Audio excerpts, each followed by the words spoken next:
Bismillahirrahmanirrahim. Assalamualaikum warahmatullahi wabarakatuh. Pagi teknik, pagi mesin. Sebelumnya, perkenalkan nama saya M. Dava Nabi Safwan. Saya bisa dipanggil Dava dengan NPM 21067300993. Saya berasal dari Fakultas Teknik, Departemen Teknik Mesin, Program Studi Teknik Perkapalan Universitas Indonesia.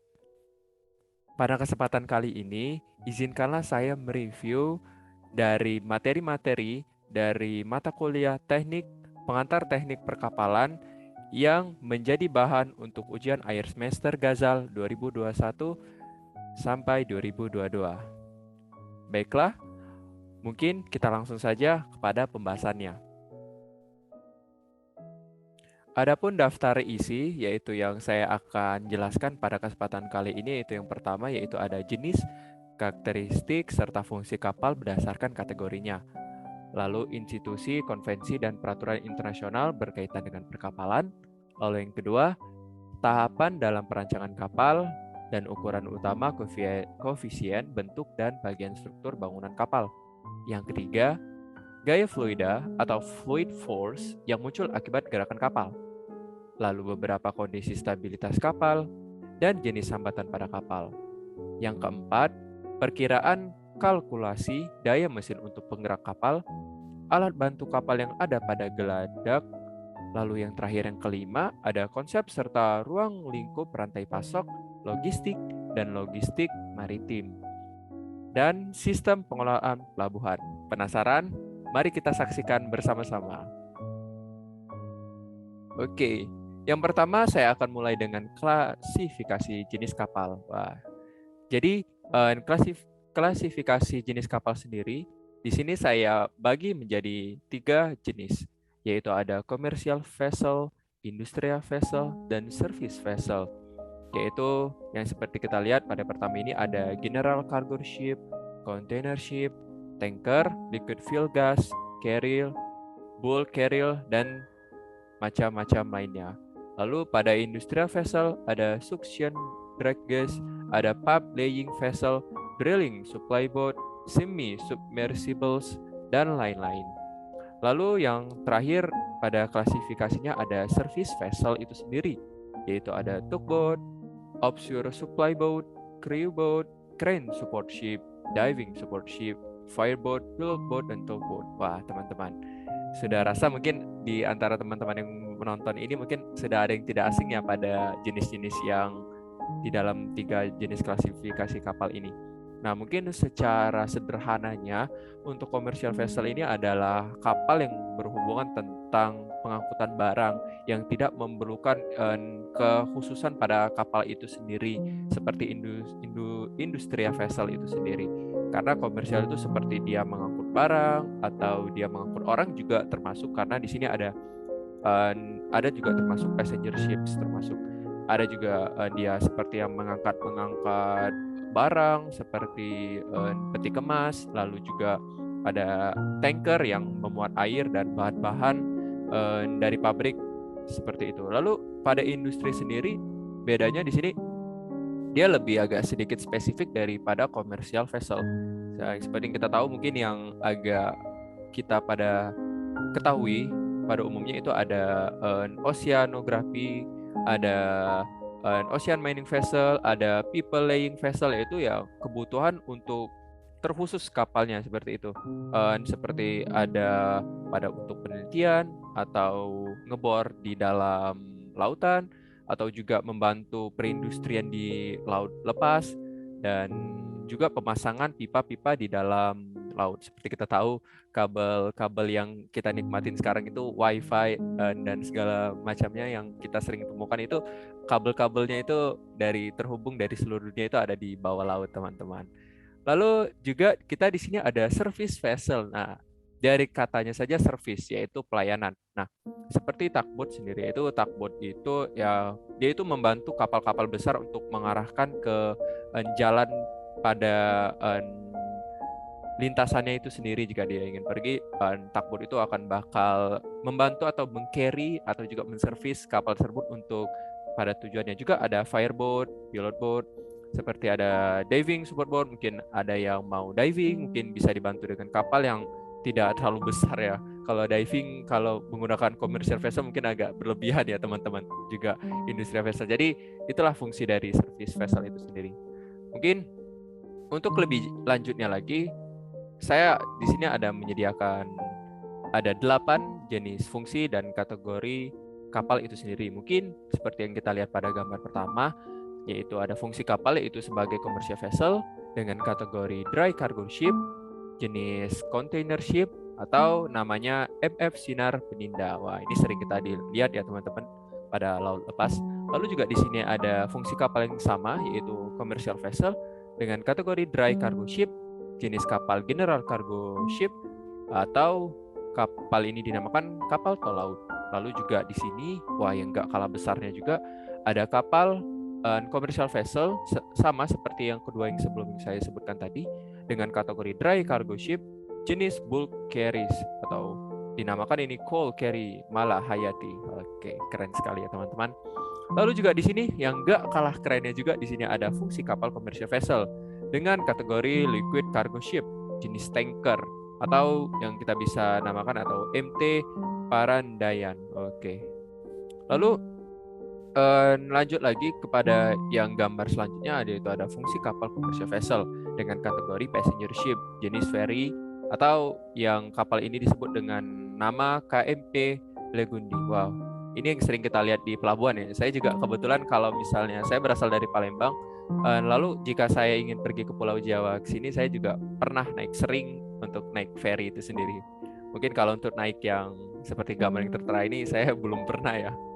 Oke, lalu ada juga fungsi kapal industrial vessel dengan kategori offshore vessel jenis pipe laying vessel atau Timas 1201. Wah, ini teman-teman, ini kapal yang mungkin agak jarang ya kita ketahui. Nah, ini mungkin kapal ini itu fungsinya itu sendiri untuk menanamkan kabel-kabel yang ada di bawah laut. Wah, keren sekali teman-teman. Nah, jadi kabel-kabel jaringan-jaringan yang tertanam di bawah laut itu yaitu dibantu dengan ini kapal tersebut ini yaitu Timas 1201 ini.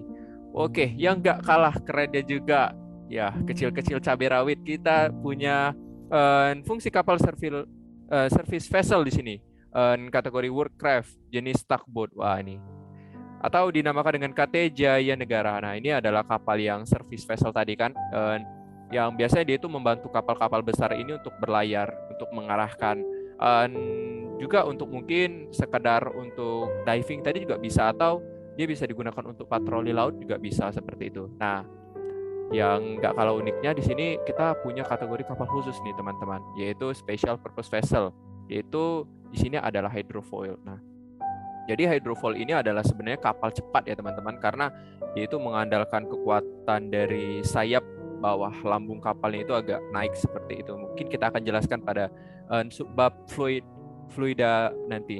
Ada itu saya akan menjelaskan juga ya teman-teman. Jadi jangan kemana-mana, tetap stay tune pokoknya. Oke, balik lagi pada materi tadi. Nah, jadi hydrofoil sendiri ini adalah sebuah kapal khusus yang dibuat cepat. Nah, jadi walaupun kapal sebesar ini dia itu memiliki kecepatan rata-rata yang berbeda seperti kapal-kapal yang lainnya. Nah, jadi ini ada juga termasuk kapal dengan kategori khusus. Mungkin juga saya juga menambahkan seperti kapal selam dan kapal perang atau kapal terbang juga bisa, itu juga termasuk dalam kategori kapal khusus seperti itu teman-teman. Baiklah, mungkin saya akan lanjutkan lagi. Oke, saya di sini akan menjelaskan tentang institusi yang mengurus tentang sertifikasi tentang perkapalan itu sendiri. Nah, kebetulan saya akan menjelaskan tentang Germanische Lord. Nah, sebenarnya institusi tentang sertifikasi perkapalan itu banyak, tapi saya mungkin akan lebih fokus ke satu saja ya teman-teman, kepada satu perusahaan ini. Nah, secara definisi Germanische Church Lord atau sering disebut dengan GL adalah perusahaan yang bergerak dalam keselamatan kerja, properti, dan lingkungan, berbasis di kota Hamburg, Jerman. Ini tidak ada lagi sebagai entitas independen pada September 2013 sebagai akibat merger dengan DVN Norwegia dan Norsk Veritas menjadi sekarang. DVNGL sebelum jadi merger sebagai organisasi pengawas teknis, GL melakukan survei keselamatan pada lebih dari 7.000 kapal dengan lebih dari 100 mio GT. Layanan teknis dan tekniknya juga mencoba mitigasi risiko dan jaminan kepatuhan teknis untuk instalasi minyak, gas, dan industri, serta taman energi angin. Nah, jadi sebenarnya teman-teman dari Germanischer Lord ini itu bukan mengurus tentang perkapal itu sendiri, tapi dia juga bergerak pada sahabat-sahabatnya juga, seperti ada oil gas, ada juga dianya tentang energi terbarukan atau EBT seperti itu untuk mengambil sertifikasi. Nah, mungkin ini adalah contoh-contoh sertifikasi yang telah diterbitkan oleh GL tersebut, oleh perusahaan GL. Ini adalah sebuah ini juga ada sebuah saya bisa sebut sertifikasinya juga seperti itu. Nah, ketika yayasan ini didirikan di Norway untuk memeriksa dan mengevaluasi kondisi teknis kapal, peraturan dan standarisasi untuk kapal selama bertahun-tahun, dan sudah menjadi komunitas kenal di dunia. GL juga mengembangkan peraturan di industri lepas pantai, produksi, dan transportasi. GL membantu industri maritim untuk mengatur risiko di segala tahap hidup kapal melalui klasifikasi kapal, bahan bakar, risiko bisnis, dan finansial.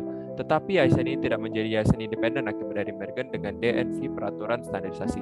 Nah, berikut adalah jenis-jenis sertifikasi yang dikeluarkan oleh institusi dari Germanischer Lord ini atau GL. Ada Rules for Classification General, Ship, High Speed and Light Craft, lalu juga Inland Navigation Vessel, lalu Naval Vessel, lalu yang keenam ada Offshore Standard dan Class Guidelines. Wah, sungguh menarik teman-teman.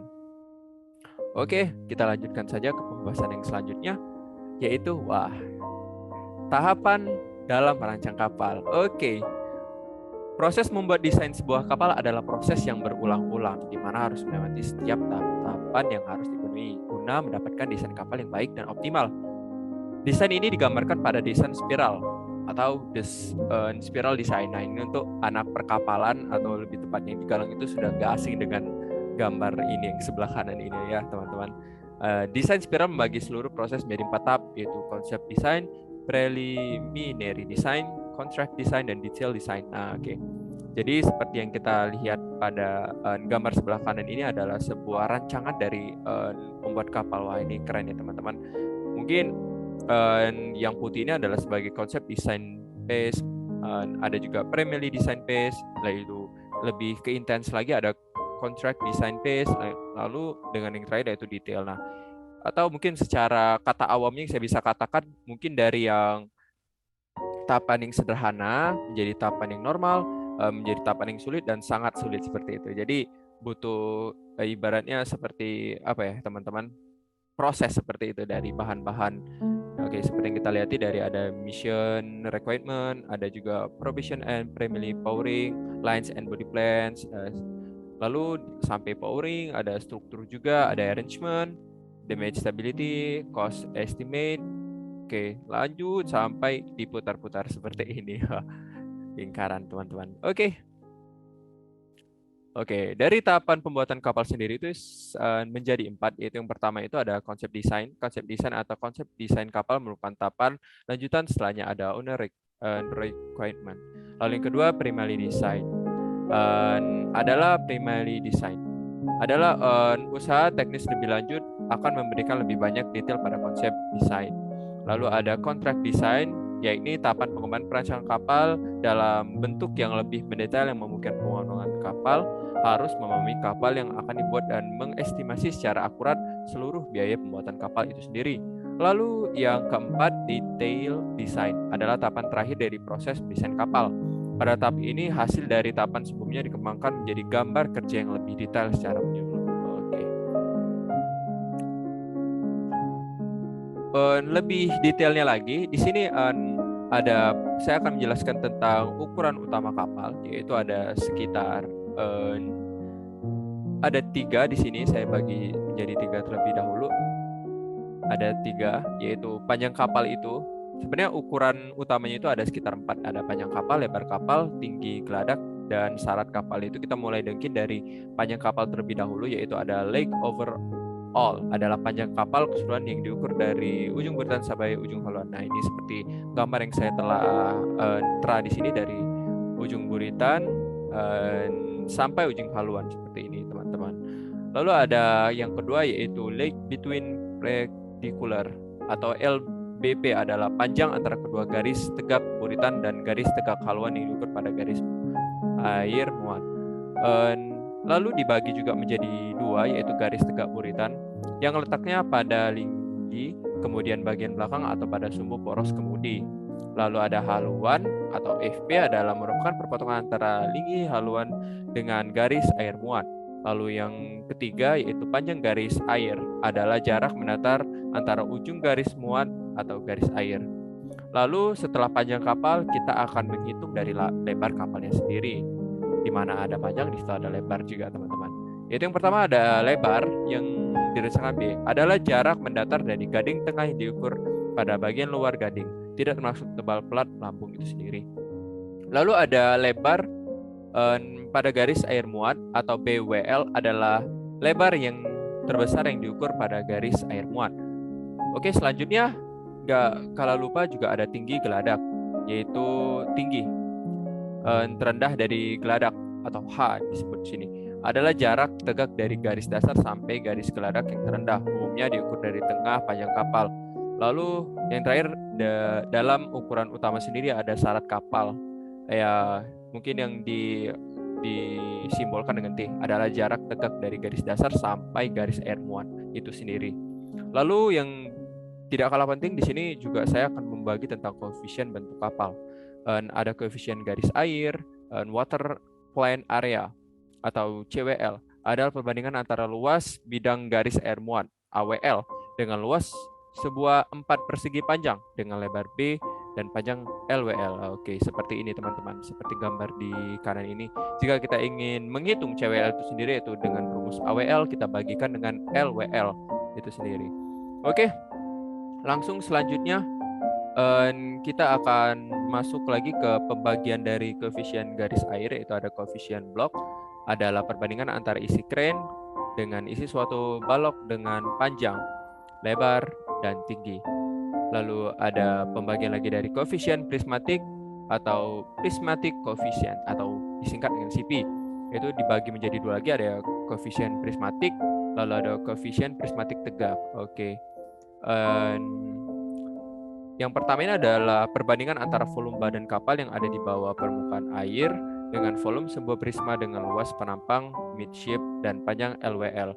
Dan yang kedua adalah perbandingan antara volume badan kapal yang ada bawah permukaan air dengan volume sebuah prisma yang berpenampang AWL dengan tinggi T. Oke. Saya sudah juga mencantumkan sebuah rumusnya itu sendiri jika kita ingin menghitung luas-luas yang tercantum. Misalnya CM itu sendiri kita bisa menghitung dengan AM per B dikali T seperti itu. Selanjutnya juga di sini ada CB. Untuk menghitung CB bisa isi kren dibagi dengan panjang garis air dikali lebar kren dan kali syarat kapal. Nah, oke, seperti ini teman-teman gambarnya. Lalu untuk menghitung CP atau koefisien prismatik yaitu V dibagi AM dikali LWL. Seperti ini teman-teman gambar yang sudah diarsir. Lalu untuk kita menghitung CPV yaitu rumusnya sendiri adalah isi kren dibagi AWL dikali dengan syarat I. Nah, itulah adalah rumus jika kita ingin mencari koefisien prismatik tegak. Nah, seperti yang gambarnya juga telah diarsir ini teman-teman. Oke, baiklah. Itulah penjelasan mengenai koefisien bentuk kapal. Kita akan lanjutkan kepada bentuk dan bagian struktur bangunan kapal itu sendiri. Wah, seperti dari gambar ini mungkin yang sangat tidak asing bagi kita yaitu yang gambar yang sebelah kiri ya teman-teman. Karena yang sering kita lihat ya itu. Oke, nah ini seperti kita lihat itu konstruksi linggi haluan ini ada pada kapal feri ya teman-teman, atau kapal pesiar juga ada seperti itu. Nah, ini merupakan linggi haluan merupakan tempat untuk menempelkan plat kulit dan juga penguat utama di bagian ujung depan kapal. Linggi batang dipasang dari lunas sampai garis air muat dan ke atas dilanjutkan dengan konstruksi lingi pelat. Pada gambar ini diperlihatkan konstruksi bagian depan kapal lengkap dengan tinggi pelat dan lingi batang. Oke, seperti ini teman-teman. Sudah tidak asing ya mungkin. Dan ini adalah sebuah pembagian-pembagiannya itu sendiri. Oke, mungkin kita lanjutkan dengan konstruksi midship atau oil tanker. Nah, jadi untuk oil tanker sendiri yang biasanya itu mengangkut air atau mengangkut chemical seperti itu, cairan zat-zat tertentu dari industri untuk dikirimkan ke tempat mana seperti itu. Nah, mungkin kita lihat mungkin yang agak sedikit berbeda di sini ada garis lurus di sini yang fungsinya sendiri untuk menopang airnya sendiri biar airnya itu saat dimasukkan ke dalam oil tankernya, tahu maksud saya zat-zat itu mungkin dianya tidak konstan, dianya juga stabil di dalam sebuah kapal di oil tanker seperti ini. Nah, pada oil tanker atau longitudinal framing system atau konstruksi memanjang digunakan untuk semua struktur yang memberikan keuntungan pada kekuatan memanjang kapal itu sendiri, teman-teman. Lalu yang terakhir, konstruksi midship bulk carry. Nah, untuk yang meng-carry sebuah barang-barang yang terkhusus ya, seperti itu teman-teman. Pada bulk carry longitudinal atau framing system, konstruksi memanjang digunakan untuk wings tank dan alas ganda. Sedangkan transverse framing system, konstruksi melintang digunakan untuk konstruksi sisinya itu sendiri teman-teman. Oke, dan jadi adalah bentuk-bentuk dan bagian struktur bangunan kapal itu sendiri. Baiklah, nah ini cukup menarik teman-teman. Kita akan membahas tentang gaya fluida atau fluid force. Gerak kapal, aliran fluida, fluid force. Mungkin saya akan menjelaskan secara definisi terlebih dahulu apa itu fluid force atau gaya fluida. Dibahas dalam mekanik fluida. Kaitan dengan hidrodinamika kapal, fluid force merupakan salah satu aspek terkait aliran fluida yang timbul akibat gerak objek kapal. Oleh karena itu, dalam hidrodinamika kapal, fluid force dapat didefinisikan. Fluid force adalah gaya yang diberikan oleh fluida kepada objek kapal akibat adanya gerak objek kapal yang tercelup di bawah fluida atau lambung kapal. Fluid force yang muncul akibat adanya gerak maju kapal sendiri ada dua, yaitu drag force dan lift force. Yaitu mungkin drag force atau disingkat dengan FD adalah gaya yang diberikan oleh fluida terhadap lambung kapal yang arah gayanya sejajar berlawanan arah dengan arah gerak kapal. Oke, jadi yang FD ini dia itu berlawanan arah dengan gerak kapal. Lalu yang lift force atau FL adalah gaya yang diberikan oleh fluida terhadap lambung kapal yang arah gayanya tegak lurus ke atas terhadap arah gerak kapal. Nah, seperti ini teman-teman yang sudah saya berikan contohnya itu sendiri. Oke, ini yang FD tadi, dianya terhadap lambung kapal arahnya tegak lurus ke atas terhadap arah gerak kapal. Lalu yang FD, terbalik, mungkin ini yang saya sebut FD tadi yang berlawanan dengan arah gerak kapal. Lalu yang FL di sini tegak lurus ke atas terhadap arah gerak kapal itu sendiri. Nah, mungkin secara sederhana saya juga akan mempraktekkan mungkin biar teman-teman ibarat hembusan angin yang saya keluarkan dari mulut saya itu adalah air lautnya. Mungkin dia akan naik seperti ini. Wah, oke, apakah teman-teman melihat kan? Wah, naik kan teman-teman? Nah, mungkin secara sederhana saya sudah praktekkan bagaimana itu fluid force itu terjadi teman-teman. Gaya angkat pada kapal itu sendiri. Oke, langsung dari kita membahas gaya fluid force, kita akan lanjutkan kepada kondisi stabilitas kapal.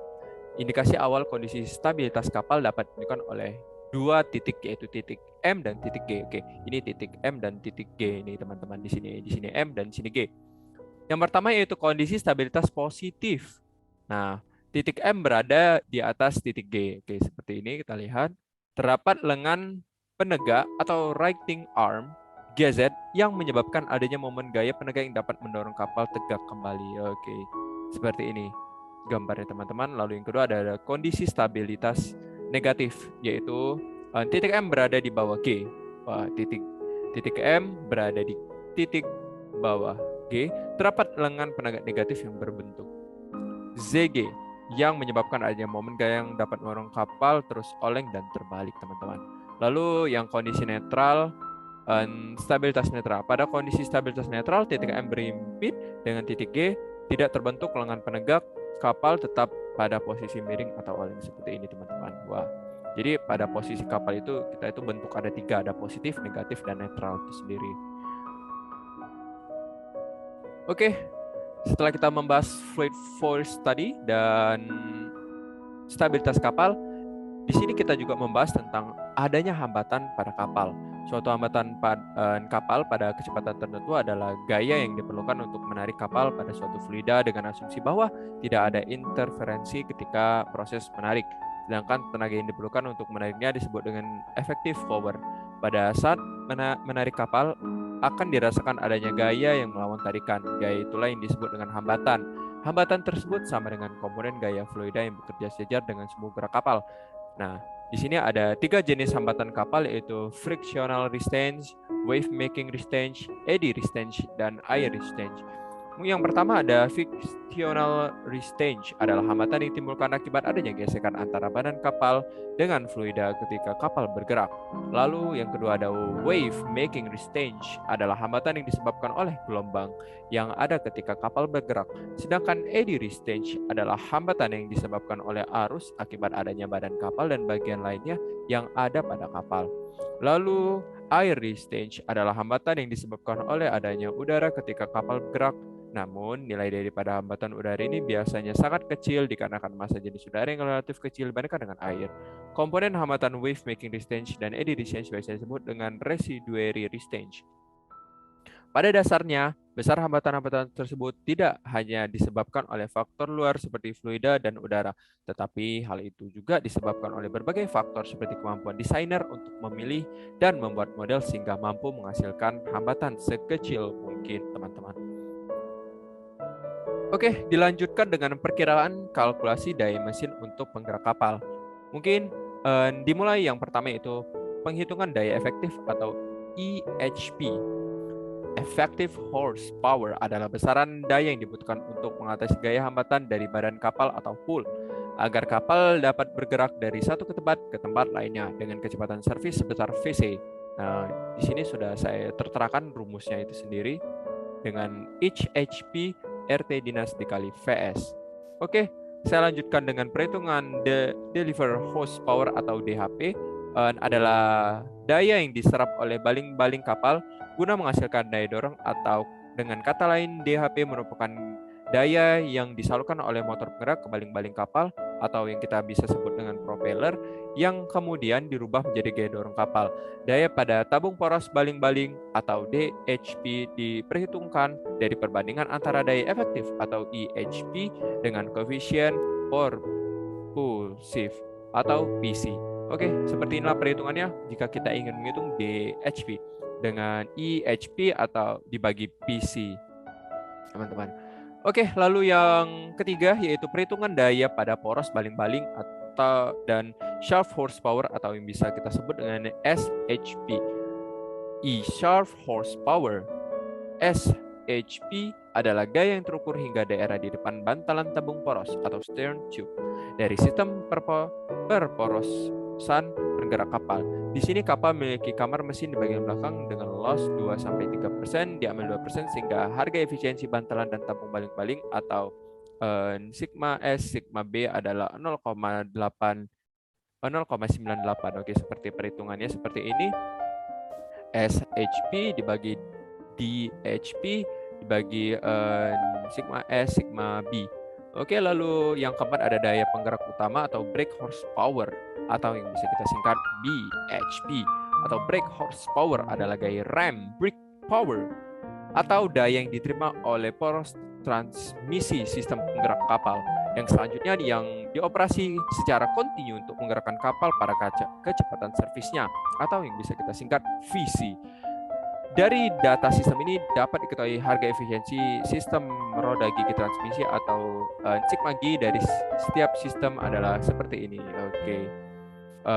Di sini juga ada BHP atau yang bisa disingkat dengan CSR adalah gaya output dari motor penggerak pada kondisi continuous service rating. Oke. Untuk menghitung rumusnya sendiri yaitu SHP dibagi dengan sigma G. Oke.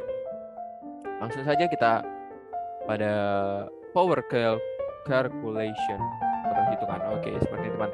BHP lebih besar daripada SHP lebih besar, DHP lebih besar daripada THP lebih besar lagi dengan EHP. Oke, seperti ini teman-teman perhitungannya.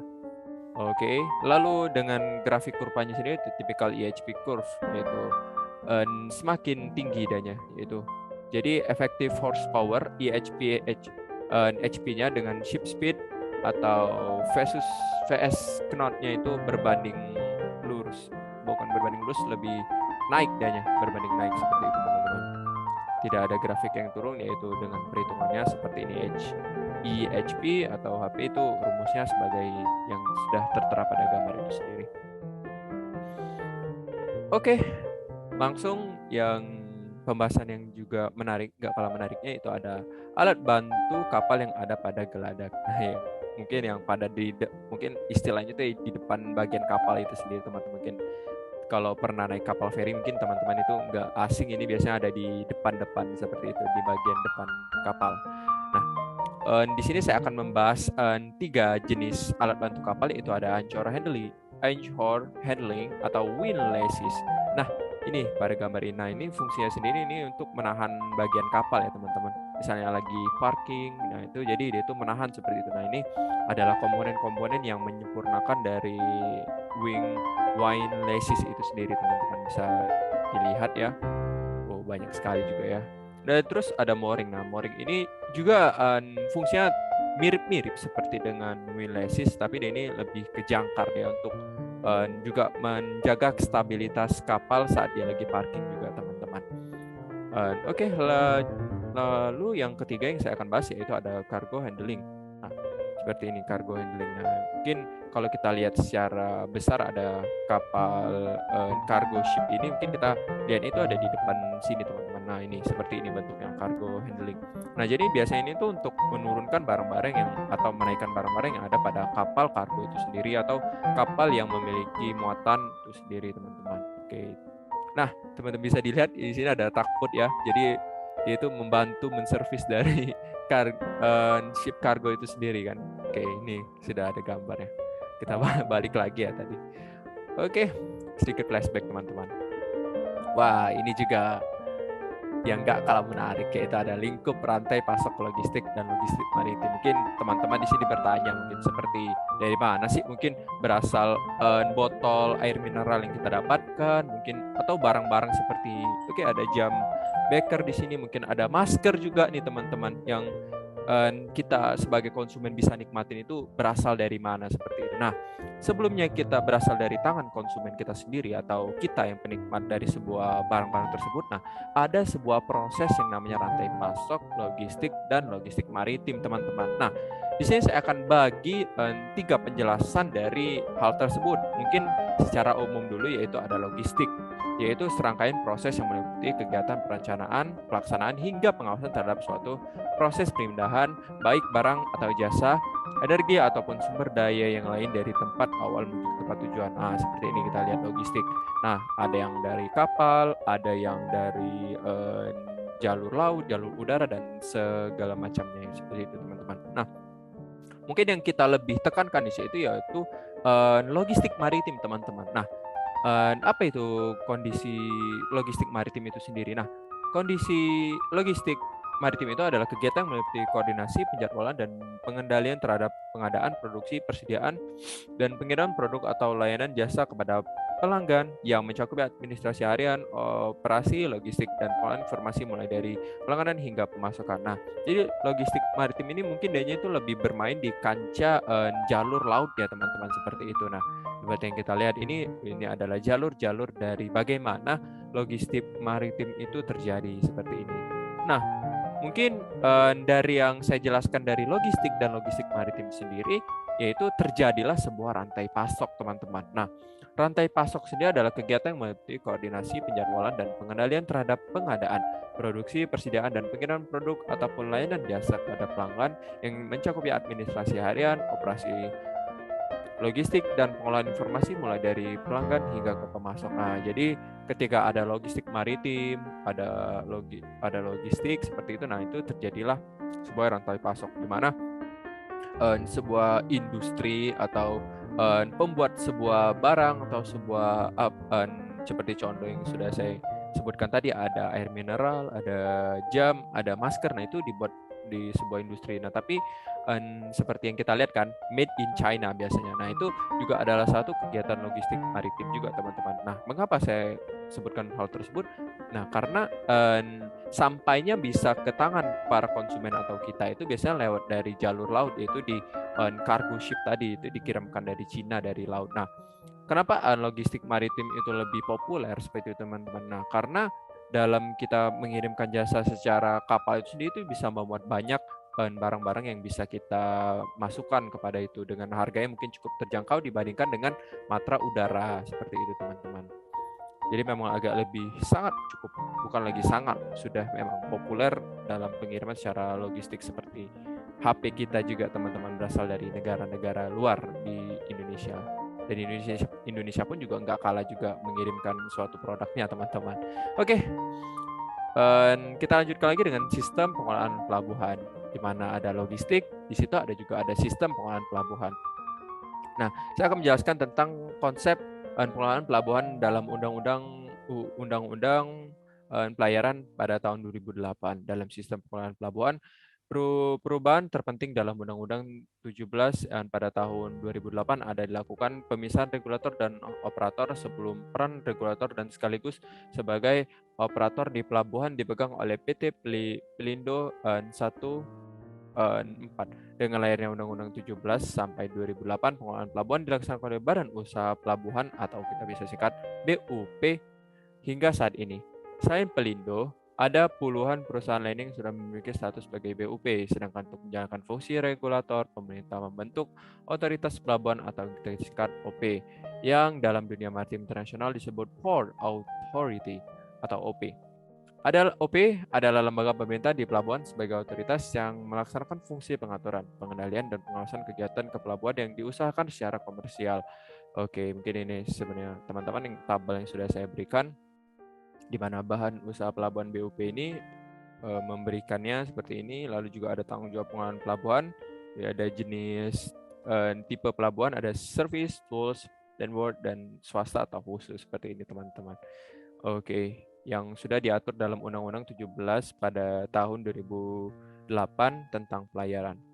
Oke, setelah selesai kita membahas tentang sistem dari pengelolaan pelabuhan itu sendiri, mungkin juga mengakhiri dari sesi presentasi tentang mata kuliah UAS saya, pengantar teknik perkapalan. Sebelum saya mengakhiri ini, saya mengucapkan ribuan terima kasih kepada teman-teman atau juga kepada para dosen yang mungkin menonton video ini. Saya ingin mengucapkan mohon maaf bila dalam penyampaian saya tadi ada kesalahan atau ada yang kata yang tidak berkenan di hati para teman-teman mungkin atau juga para dosen yang menonton pada kali ini atau juga para YouTube mungkin yang mengklik video ini karena kebetulan saya akan juga share ke YouTube. Saya minta maaf karena saya juga belajar. Harapan saya semoga dengan saya memberikan penjelasan yang secara sederhana ini yang bisa memberikan wawasan yang cukup baik kepada teman-teman yang menonton ini. Untuk pertanyaan bisa di email saja ke saya di m.dava13@ui.ac.id. Mungkin itu saja penjelasan dari saya. Sekali lagi terima kasih. Saya akhiri sampai sini. Wassalamualaikum warahmatullahi wabarakatuh. Semoga bertemu di lain kesempatan. Sampai jumpa.